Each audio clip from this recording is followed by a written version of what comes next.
You're watching something stream. The quality drops. The picture turns blocky, motion collapses into smeared artifacts, and the player pauses to buffer. You wait. And then, without you doing anything, the quality starts climbing back. The buffer clears. The picture sharpens. Whatever was wrong seems to have resolved, but it did not resolve passively. Something was happening during those seconds, something active, measured, running inside the connection with no input from you. The question is what it was doing and why it worked. Think about returning to training after a stress fracture. Before the injury, you were running long distances at pace. Then the pain came, and the doctor's instructions were clear. Stop, completely, rest, and when you come back, start from almost nothing. The first week back is short runs at an easy effort, not because you have forgotten how to run further, but because you do not yet know whether the bone has healed completely. The only way to find out is to load it carefully and listen for signals. If nothing comes back, you increase. If pain returns, you cut immediately and drop back to the last level that was comfortable, not to complete rest, but to a position you know the bone can handle. That process, gradual increase, hard cutback on any warning signal, gradual increase again, is not timid. It is calibrated.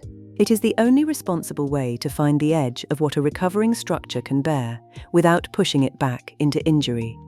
You are not waiting for someone to tell you the bone is healed. You are discovering how much it will take by testing it carefully and reading what it reports back. Here is what that means for a network in one sentence. TCP does not wait to be told the network has recovered.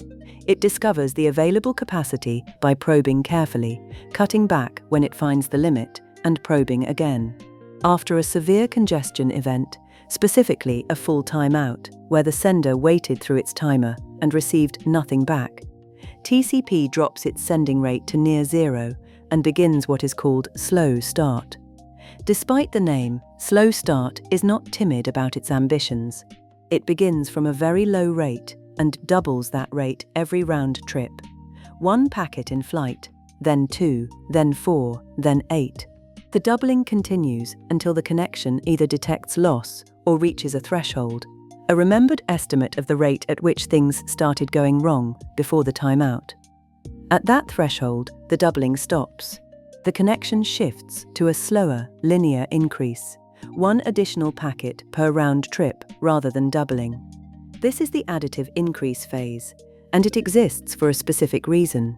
The connection is now operating near the zone where capacity ran out before. Overshooting is dangerous.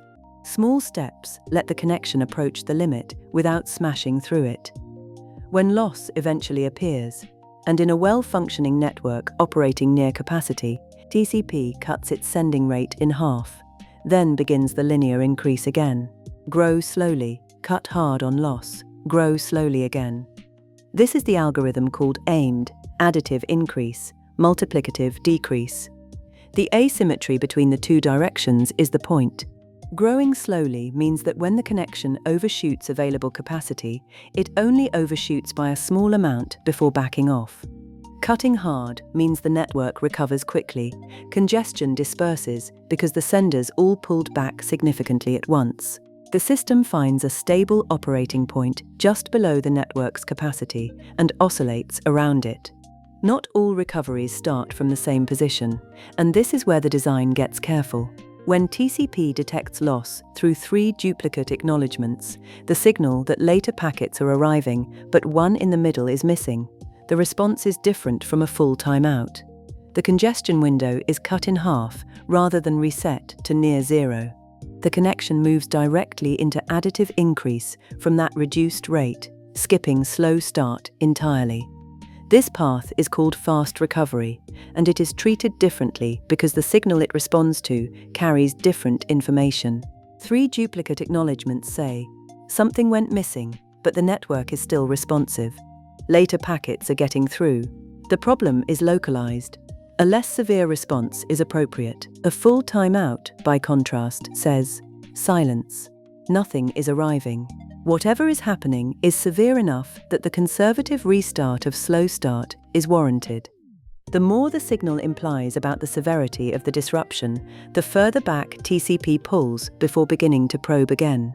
And then there is the case where recovery does not work, where retransmissions keep failing, where the backed-off timer fires again and again, where no acknowledgement ever arrives. After enough failed attempts, TCP concludes that something has broken, that backing off will not fix. The connection is torn down, the application is notified that the transfer failed. If the application needs to continue, if the session has to be restored, if the transfer must be resumed, it opens a new connection from the start. New handshake, new sequence numbers, new congestion window opened from scratch. Whatever the previous connection had learned about the path's capacity is gone. This is the honest outer boundary of recovery. TCP will probe and adjust many times before giving up. It will back off further with each failed attempt, giving the network every opportunity to clear. But the process has a limit. The protocol does not retry forever. At the point where further retries are unlikely to succeed, the connection declares failure clearly rather than stalling indefinitely. That clarity, the willingness to report failure, rather than pretend the problem might still resolve, is part of what makes the reliability contract meaningful. What makes TCP's recovery behavior worth understanding is not only the mechanics of it, it is the philosophy underneath. The protocol does not assume the network is healthy. It does not assume the network is broken. It treats the network as something to be measured continuously, a medium whose available capacity at any moment is unknown and can only be inferred from what the connection observes. Acknowledgements say, "This much capacity is available, keep going." Losses say, "You found the limit, pull back." Recovery is the process of relearning what the network will carry after a period where it would carry less. The connection is not healing, it is running an experiment, probing, measuring, adjusting, probing again. A connection that has recovered is not the same as a connection that never had a problem. It is a connection that ran a disciplined process, backed off, waited, probed cautiously, found space, expanded into it, and arrived somewhere close to where it was before. What looked from the outside like the network getting better was TCP doing something specific, measuring its way back to full speed, one careful round trip at a time. That is what recovery looks like from the inside, not restoration, discovery.